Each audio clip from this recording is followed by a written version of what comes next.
गीता श्रीवास्तव आप सबके सामने अपना नया वीडियो लेकर आई हूँ। और इस वीडियो में मैंने जो इसके पहले वीडियो हमने बनाया था उसी को आगे मैं कंटिन्यू कर रही हूँ। जहाँ तक आपको याद होगा, अगर आपने मेरा वीडियो अगर अच्छे से देखा होगा तो उस वीडियो में मैंने आपको ये टेक्सटाइल फाइबर के बारे में बताया था कि क्लासिफिकेशन ऑफ टेक्सटाइल फाइबर यानी कि वस्त्रोपयोगी रेशों का वर्गीकरण। ठीक है, तो उसमें हमने ये बताया था कि वस्त्रोपयोगी रेशे जो होते हैं वो किस किस प्रकार से वर्गीकृत किए जा सकते हैं। ठीक है, तो आपको याद होगा कि वस्त्रोपयोगी रेशे हम 3 भागों में वर्गीकृत करते हैं। तो हमने उसमें एक लिया था प्राकृतिक वर्गीकरण। ठीक है, प्राकृतिक रेशे कौन कौन से होते हैं, उन प्राकृतिक रेशों में को हम 2 भागों में डिवाइड करते हैं। 3 भागों में डिवाइड करते हैं। पहला है वनस्पति जन्य, दूसरा है पशुजन्य और तीसरा है ये कृत्रिम रेशे। ठीक है, तो अब हम अपने आने वाले इस वीडियो में उन सभी वर्गीकरण के जो अलग अलग रेशे हैं उसके बारे में आपको डिटेल जानकारी देंगे। क्योंकि आपकी जो एग्ज़ाम होने वाला है या जो पुराना पैटर्न आप देखेंगे, पुराने क्वेश्चन पेपर आप देखेंगे, तो इस चैप्टर से बहुत सारे क्वेश्चंस आते हैं कि कौन सा आप क्वेश्चन दे देता है कि जैसे कॉटन है, कपास है, तो ये किस वर्गीकरण में किस रेशे में आता है। ठीक है, किस प्रकार के वनस्पति जन्य में आता है या प्राकृतिक किस में आता है, या नायलॉन है, कृत्रिम रेशों के बारे में दे देता है। तो हमारा ये कॉन्सेप्ट क्लियर होना चाहिए सबसे पहले कि कौन सा रेशा जब हम वर्गीकरण करते हैं तो किस वर्गीकरण में किस वर्ग में आता है। ठीक है, तो हमको इन चीजों को अच्छे से समझना है। ठीक है, तो हमने बताया था आपको क्लासिफिकेशन ऑफ टेक्सटाइल फाइबर, तो उसमें हमने आपको बताया था कि 3 भागों में हमने बताया था कि प्राकृतिक, ठीक है, उसके बाद वनस्पतिक और तीसरा था खनिज। ठीक है, तो प्राकृतिक में ये तीनों आते, सॉरी, प्राकृतिक, जांतव, ये वानस्पतिक और दूसरा है जान। इसको हम प्राकृतिक रेशों में डिवाइड करते हैं। ये प्राकृतिक रेशों में कौन कौन से आ गए, वानस्पतिक आ गया, जांतव आ गया, खनिज आ गया। अब वानस्पतिक में भी हमने बताया था कि बीज वाले रेशे कौन कौन से होते हैं, तने वाले रेशे कौन कौन से होते हैं और पत्तियों वाले रेशे कौन कौन से होते हैं।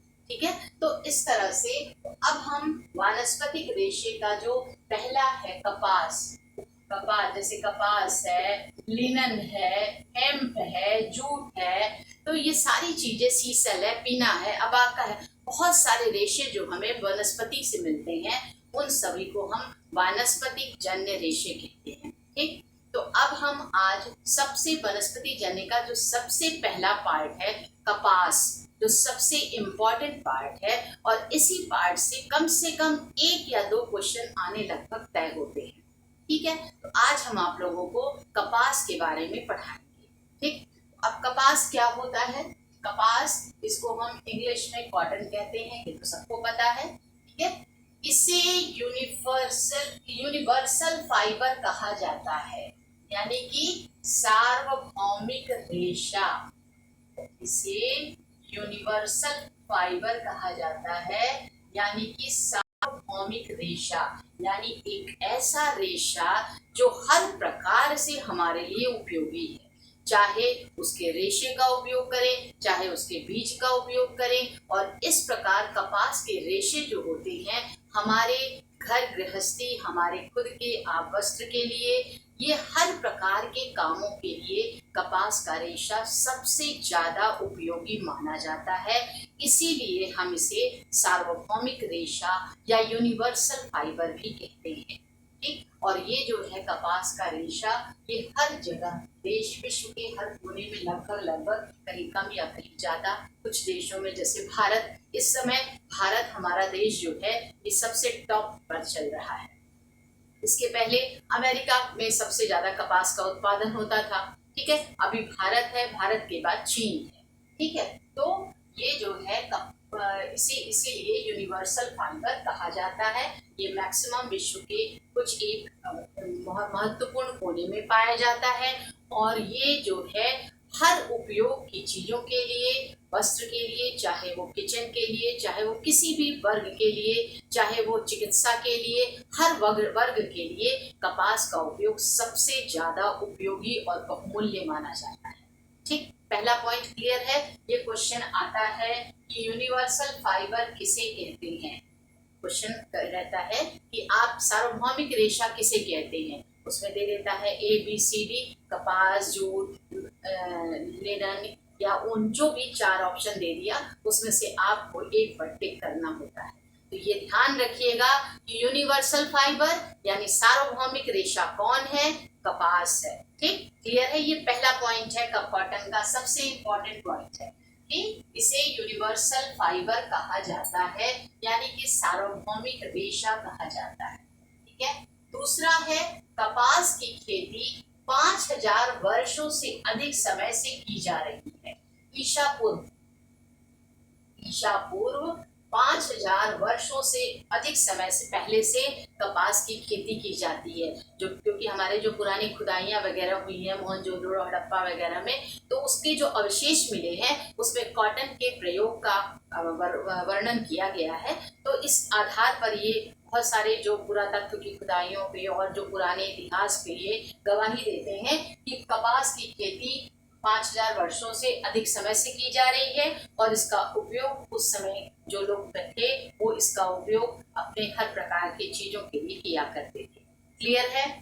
अब है, भारत को कपास का जन्मदाता कहा जाता है। भारत जो है कपास का बहुत ही बड़ा उत्पादक देश है। बीच में अमेरिका था, लेकिन अब इसमें भारत है, भारत के बाद चीन है, तो लेकिन इसका उत्पादक देश जो है वो भारत माना जाता है, ठीक है। तो ये भी क्वेश्चन पूछा जाता है कि इस समय कपास का जो सबसे जो है उत्पादक देश कौन सा है, तो भारत जो है कपास का जन्मदाता देश कहा जाता है, ठीक। अब उसके बाद है, चौथा पॉइंट है, कपास की खेती के लिए उष्ण कटिबंधीय जलवायु तथा काली व रेतीली मिट्टी उत्तम रहती है। उष्ण कटिबंधीय जलवायु यानी कि जो मौसम गर्म हो, साथ साथ बारिश भी होती रहे, ऐसे मौसम के लिए कॉटन की खेती अच्छी होती है, तो इसलिए भारत यहाँ के लिए उपयोगी माना जाता है, भारत देश। और दूसरा है, काली व रेतीली मिट्टी, ये जो है पेड़ को बांधे रहती है, क्योंकि कपास का जो पेड़ होता है वो लगभग 6 फीट का होता है, तो इससे जो है काली मिट्टी उपजाऊ मिट्टी कही जाती है, और इसके लिए काली मिट्टी व रेतीली मिट्टी का उपयोग किया जाता है। तो ये चीजें जो है, ये जो एक तरह से जो निर्देश है, जो एक तरीके से कॉटन की खेती के लिए जो उपयोगी चीज है, उपयोगी वातावरण है, वो हमारे देश में भरपूर मिल जाता है। उष्ण कटिबंधीय जलवायु मिल जाती है और काली व रेतीली मिट्टी भी मिल जाती है, ठीक है। तो ये भी पॉइंट इम्पोर्टेंट है कि कॉटन की खेती के लिए किस प्रकार की मिट्टी की आवश्यकता होती है, या कॉटन की खेती के लिए, कपास की खेती के लिए किस प्रकार के मौसम की आवश्यकता होती है। क्लियर है। तो ये है हमारा कि कपास की खेती के लिए उष्ण कटिबंधीय जलवायु, काली व रेतीली मिट्टी रहती है। क्लियर है। इन सारे पॉइंट्स को आप लोग अपने दिमाग में जरूर से बसा लीजिएगा, क्योंकि जो TGT और PGT का एग्जाम होता है, आप जब बुक पढ़ते हो तो आपको लगता है अरे ये तो बहुत ही नॉर्मल सी चीज है, ये तो हमें ध्यान में रहेगा, लेकिन नहीं, जब क्वेश्चन में ऑप्शन दे देता है तो उसमें हमें कंफ्यूजन हो जाता है कि नहीं ऐसा नहीं, हमने ऐसा पढ़ा था। तो ठीक है, इसलिए आप लोग इन सारे पॉइंट्स को अच्छे से अपने दिमाग में कहीं नोट डाउन कर लीजिए, या दिमाग में या कॉपी पेन लेकर के बैठिए, उसको लिख लीजिए। दूसरी बात, इसका एक स्क्रीनशॉट जरूर से ले लीजिएगा, ताकि आप लोगों को ये चीज क्लियर रहे, ठीक है। नेक्स्ट है, क्षारीय भूमि कपास की खेती के लिए अच्छी रहती है। जब कपास का जो कपड़ा होता है, कपास जो होता है, कॉटन का जो कपड़ा होता है, उसको हम धुलने में भी जो है क्षार का उपयोग करते हैं, तो उसको खराब होने की संभावना बहुत कम होती है। तो इसीलिए कॉटन की खेती के लिए क्षारीय भूमि भी सबसे सर्वोत्तम रहती है। और इस प्रकार की भूमि में अगर जलवायु उष्णकटिबंधीय हो, काली व रेतीली मिट्टी मिले और क्षारीय जो भूमि जमीन मिले, क्षारीय मिट्टी मिले, क्षारीय, तो ये कॉटन का जो पेड़ होता है वो बहुत ही तेजी से, बहुत ही अच्छे से ग्रोन अप होता है। ठीक है, नेक्स्ट है कपास के लिए लगातार 200 गर्म दिनों की आवश्यकता होती है। 200 गर्म दिनों की आवश्यकता होती है। इसको हम 1 ईयर भी कर सकते हैं, 1 साल। यानी कि जब हम कपास का जो अप्रैल मई में जब हम कपास के बीज को लगाते हैं तो इसके लिए हमें 200 दिन लगातार गर्म दिन की आवश्यकता होती है, या आप इसको 1 साल भी कर सकते हैं कि 1 साल की खेती, इसकी खेती के लिए 1 साल के गर्म दिनों की आवश्यकता होती है। क्लियर है? नेक्स्ट है कपास को का राजा कहा जाता है। ये बहुत ही इम्पोर्टेंट पॉइंट है कि किस रेशे को कपड़ों का राजा कहा जाता है। तो कॉटन को कपड़ों का राजा कहा जाता है। क्यों? क्योंकि कॉटन जो है यूनिवर्सल फाइबर है। ठीक है, कॉटन हमारे पहनने के लिए, कॉटन हमारे किचन के लिए, कॉटन हमारे चिकित्सा के लिए, हर चीजों में, हर जगह पर हम कपास का उपयोग जरूर करते हैं। ठीक है, और अभी हम आगे के वीडियोस में इसकी हम क्वालिटी जब बताएंगे तो उसमें आपको, जब आप क्वालिटी आप पढ़ेंगे तो आपको खुद ये एहसास होगा कि वास्तव में कॉटन जो कपड़ा होता है वो यूनिवर्सल फाइबर होता है। ठीक है, और इसीलिए इसको हम कपड़ों का राजा कहते हैं। ठीक है, इसे व्हाइट गोल्ड भी कहते हैं। ठीक, जब कॉटन का आप देखेंगे, रेशा देखेंगे, जब कॉटन पैदा होता है, जब कॉटन की खेती की जाती है, तो जब इसके पॉट्स फट जाते हैं, कॉटन के जो पॉट्स होते हैं, आगे हम इसका मैन्युफैक्चरिंग प्रोसेस भी आपको बताएंगे, तो जब कॉटन के पॉट्स फट जाते हैं तो उसमें कॉटन के रेशे निकलते हैं। वो गोल गोल मुलायम से ऐसे रेशे होते हैं जो एकदम सफेद रंग के होते हैं। इसीलिए ये कोशिश की जाती है कि जब ये पौधा और पॉट्स जब फटता है उसके पहले ही पॉट्स को तोड़ करके उसमें से हम कॉटन के रेशे को निकाल लेते हैं, क्योंकि अगर पॉट्स फट गया तो ये उड़ने लगते हैं हवा में और ये रेशे गंदे हो जाते हैं। ठीक है, तो ये जब पॉट्स को तोड़ने के बाद जो रेशा हम लेते हैं उसे हम व्हाइट गोल्ड कहते हैं, क्योंकि एकदम वो सफेद रहता है, जिसे हम व्हाइट गोल्ड, और इसका उपयोग भी सोने की तरह होता है, तो इसलिए इसे हम व्हाइट गोल्ड कहते हैं, क्योंकि सोना हमारे लिए उपयोगी होता है और ये कॉटन भी हमारे लिए अत्यंत उपयोगी वस्त्र है। ठीक, और अरेबिक भाषा के ट्वेटम से बना है। कॉटन शब्द किससे बना है? तो यह अरेबिक भाषा के ट्वेटम शब्द से बना है। ठीक, तो ये है इतने सारे पॉइंट्स जो हैं कॉटन के, बहुत ही जनरल पॉइंट्स है, बहुत ही इंट्रोडक्शन है एक तरह से कॉटन का आपका।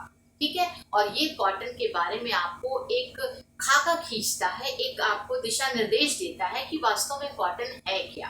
ठीक है, तो कॉटन में पढ़ा आपने, इसे यूनिवर्सल फाइबर कहते हैं। कॉटन एक वनस्पतिक रेशा होता है, इसे सार्वभौमिक रेशा कहते हैं। कपास की खेती ईसा पूर्व 5000 वर्षों से अधिक समय से की जा रही है। भारत को कपास का जन्मदाता कहा जाता है। ये क्वेश्चन पूछता है कि किस देश को कपास का जन्मदाता कहा जाता है, तो भारत को कपास का जन्मदाता देश कहा जाता है। कपास की खेती के लिए कौन कौन सी भूमि अच्छी? तो उष्णकटिबंधीय जलवायु होना चाहिए, काली व रेतीली मिट्टी होनी चाहिए। ठीक है, तो इस प्रकार की मिट्टी और इस प्रकार की जलवायु जो होती है वो कपास के लिए अच्छी होती है। साथ ही साथ वो मिट्टी क्षारीय होनी चाहिए। ठीक है, नेक्स्ट है कपास। जब हम कपास का पौधा लगाते हैं तो उसके लिए लगातार 200 दिन गर्म दिनों की आवश्यकता होती है, यानी कि 1 ईयर आप ओवर उसमें कर सकते हैं कि राउंड में कि 1 साल की पूरी आवश्यकता होती है, यानी 200 दिन गर्म दिन की इसको आवश्यकता होती है। नेक्स्ट है कपास को कपड़ों का राजा कहा जाता है। क्यों कहा जाता है ये भी हमने बताया कि ये जो है ये हमारे लिए हर चीज, हर उपयोग की वस्तुओं में, हर चीजों के लिए इसका हम उपयोग कर सकते हैं, इसलिए इसे हम कपड़ों का राजा कहते हैं। ठीक, नेक्स्ट है, इसे व्हाइट गोल्ड भी कहते हैं। हमने बताया कि ये सोने के लिए गोल्ड क्यों कहते हैं, क्योंकि सोना हमारे लिए उपयोगी होता है, बहुमूल्य होता है। और ये भी जो है, जब पॉट्स फटने के बाद जब ये हमें रेशा मिलता है तो ये सफेद गुच्छे की तरह होता है, और इसीलिए हम इसे व्हाइट गोल्ड कहते हैं। नेक्स्ट है, अरेबिक भाषा में कॉटन शब्द क्वेटम शब्द से लिया गया है। ठीक है, तो ये इंट्रोडक्शन है एक तरीके से कॉटन शब्द का। अब पहले आप लोग इन चीजों को अच्छे से क्लियर कर लीजिए, एक जगह कहीं नोट डाउन कर लीजिए, ताकि इसमें से एक या दो क्वेश्चन तो निश्चित ही, आप पुराने पेपर को पैटर्न को देख लेंगे तो एक या दो क्वेश्चन इसमें से आपको निश्चित ही मिल जाएंगे। इसके अगले आने वाले वीडियो में मैं आपको मैन्युफैक्चरिंग प्रोसेस और इसकी क्वालिटीज भी बताऊंगी। ठीक है, तो जहां तक मुझे ये लगता है कि आप सबको ये कॉटन के बारे में, कपास के बारे में जो आज हमने क्लास ली है वो समझ में आई होगी। आप इसको अच्छे से देखिए और समझिए, क्योंकि अब एग्जामिनेशन ज्यादा दूर नहीं है। तो इसको समझने के बाद पहले अपना कॉन्सेप्ट क्लियर करिए कि कॉटन है क्या। ठीक है, तो इंट्रोडक्शन को देखिए और समझिए, ताकि नेक्स्ट वीडियो में मैं इसके आगे के प्रोसेस को क्लियर कर पाऊं, ताकि आपको अच्छे से समझ में आए। Okay, thank you.